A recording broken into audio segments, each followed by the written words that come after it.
बोलो गुरुदेव भगवान की जय। प्यारे कृष्ण कन्हैया लाल की जय। श्रीमद् भागवत महापुराण तृतीय स्कंध चल रहा है और आज है 33वां अध्याय। देवहूति को तत्व ज्ञान एवं मोक्ष पद की प्राप्ति।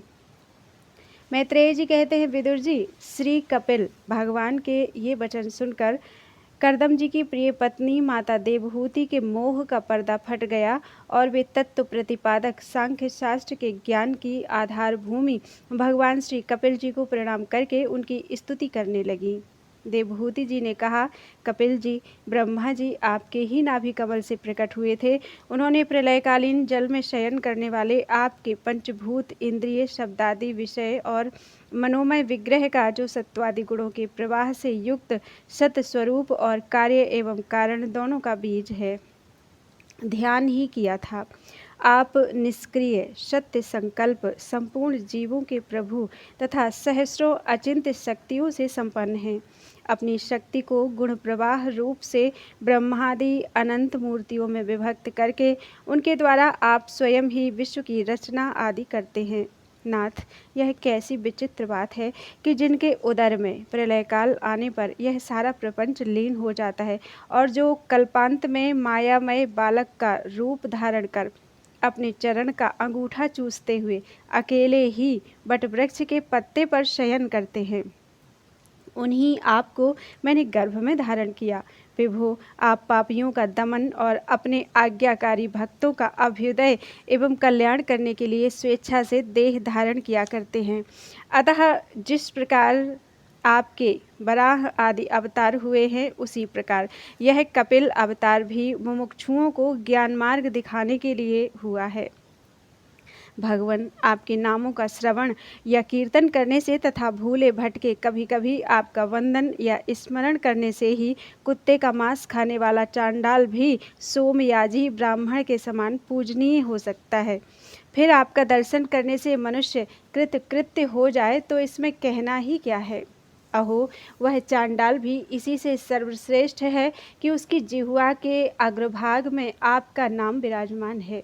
जो श्रेष्ठ पुरुष आपका नाम उच्चारण करते हैं, उन्होंने तप, हवन, तीर्थ स्नान, सदाचार का पालन और वेदाध्ययन सब कुछ कर लिया। कपिल देव जी, आप साक्षात परब्रह्म हैं। आप ही परम सुख हैं। वृत्तियों के प्रवाह को अंतर्मुख करके अंतःकरण में आपका ही चिंतन किया जाता है। आप अपने तेज से माया के कार्य गुण प्रवाह को शांत कर देते हैं तथा आपके ही उदर में संपूर्ण वेद तत्व निहित हैं। ऐसे साक्षात विष्णु स्वरूप आपको मैं प्रणाम करती हूँ। मैत्रेय जी कहते हैं, माता के इस प्रकार स्तुति करने पर मातृ वत्सल परम पुरुष भगवान कपिल देव जी ने उनसे गंभीर वाणी में कहा। कपिल देव जी ने कहा, माता जी, मैंने तुम्हें जो यह सुगम मार्ग बताया है, इसका अवलंबन करने से तुम शीघ्र ही परम पद प्राप्त कर लोगी। तुम मेरे इस मत में विश्वास करो। ब्रह्मवादी लोगों ने इसका सेवन किया है। इसके द्वारा तुम मेरे जन्म मरण रहित स्वरूप को प्राप्त कर लोगी। जो लोग मेरे इस मत को नहीं जानते, वे जन्म मृत्यु के चक्र में पड़ते हैं। मैत्रेय जी कहते हैं, इस प्रकार अपने श्रेष्ठ आत्मज्ञान का उपदेश कर श्री कपिल देव जी अपनी ब्रह्मवादिनी जननी की अनुमति लेकर वहाँ से चले गए। तब देवहूति जी भी सरस्वती के मुकुट सदृश अपने आश्रम में अपने पुत्र के उपदेश किए हुए योग साधन के द्वारा योगाभ्यास करती हुई समाधि में स्थित हो गई। त्रिकाल स्नान करने से उनकी घुंघराली अलकें भूरी भूरी जटाओं में परिणत हो गई तथा चीर वस्त्रों से ढका हुआ शरीर उग्र तपस्या के कारण दुर्बल हो गया। उन्होंने प्रजापति करदम के तप और योग बल से प्राप्त अनुपम गार्हस्थ्य सुख को, जिसके लिए देवता भी तरसते थे, त्याग दिया। जिसमें दुग्ध फेन के समान स्वच्छ और सुकोमल सैया से युक्त हाथी दांत के पलंग, सुवर्ण के पात्र, सोने के सिंहासन और उन पर कोमल कोमल गद्दे बिछे हुए थे तथा जिसकी स्वच्छ स्फटिक मणि और महामरकत मणि की भीतों में रत्नों की बनी हुई रमणी मूर्तियों के सहित मणिमय दीपक जगमगा रहे थे। जो फूलों से लदे हुए अनेकों दिव्य वृक्षों से सुशोभित था, जिसमें अनेक प्रकार के पक्षियों का कलरव और मतवाले भौरों का गुंजार होता रहता था। जहाँ की कमल गंध से सुवासित बावलियों में करदम के साथ उनका लाड़ प्यार पाकर क्रीड़ा के लिए प्रवेश करने पर उसका देवहूति का गंधर्व गण गुणगान किया करते थे, और जिसे पाने के लिए इंद्राणियां भी लालायित रहती थीं। उस ग्रहोद्यान की भी ममता उन्होंने त्याग दी, किंतु पुत्र वियोग से व्याकुल होने के कारण अवश्य उनका मुख कुछ उदास हो गया। पति के वनगमन के अनंतर पुत्र का भी वियोग हो जाने से वे आत्मज्ञान संपन्न होकर भी ऐसी व्याकुल हो गई जैसे बछड़े के बिछुड़ जाने से उसे प्यार करने वाली गौ। वत्स विदुर, अपने पुत्र कपिलदेव रूप भगवान हरि का चिंतन करते करते वे कुछ ही दिनों में ऐसे ऐश्वर्य संपन्न घर से भी उपरत हो गई। फिर वे कपिलदेव जी ने भगवान के जिस ध्यान करने योग्य प्रसन्न बदनार विंद युक्त स्वरूप का वर्णन किया था, उसके एक एक अवयव का तथा उस समग्र रूप का भी चिंतन करती हुई ध्यान में तत्पर हो गई। भगवत भक्ति के प्रवाह, प्रबल वैराग्य और यथोचित कर्म अनुष्ठान से उत्पन्न हुए ब्रह्म साक्षात्कार कराने वाले ज्ञान द्वारा चित्त शुद्ध हो जाने पर वे उस सर्वव्यापक आत्मा के ध्यान में मगन हो गईं, जो अपने स्वरूप के प्रकाश से माया जनित आवरण को दूर कर देता है। इस प्रकार जीव के अधिष्ठान भूत परब्रह्म श्री भगवान में ही बुद्धि की स्थिति हो जाने से उनका जीव भाव निवृत्त हो गया और वे समस्त क्लेशों से मुक्त होकर परमानंद में निमग्न हो गई। अब निरंतर समाधिस्थ रहने के कारण उनकी विषयों के सत्यत्व की भ्रांति मिट गई और उन्हें अपने शरीर की भी सुधि न रही। जैसे जागे हुए पुरुष को अपने स्वप्न में देखे हुए शरीर की नहीं रहती।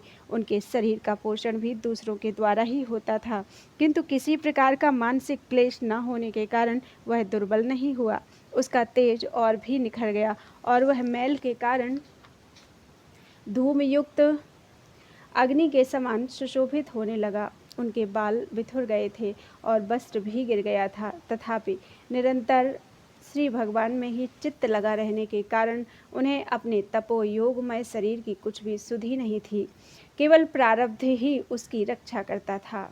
विदुर जी, इस प्रकार देवहूति जी ने कपिल देव जी के बताए हुए मार्ग द्वारा थोड़े ही समय में नित्य मुक्त परमात्म स्वरूप श्री भगवान को प्राप्त कर लिया।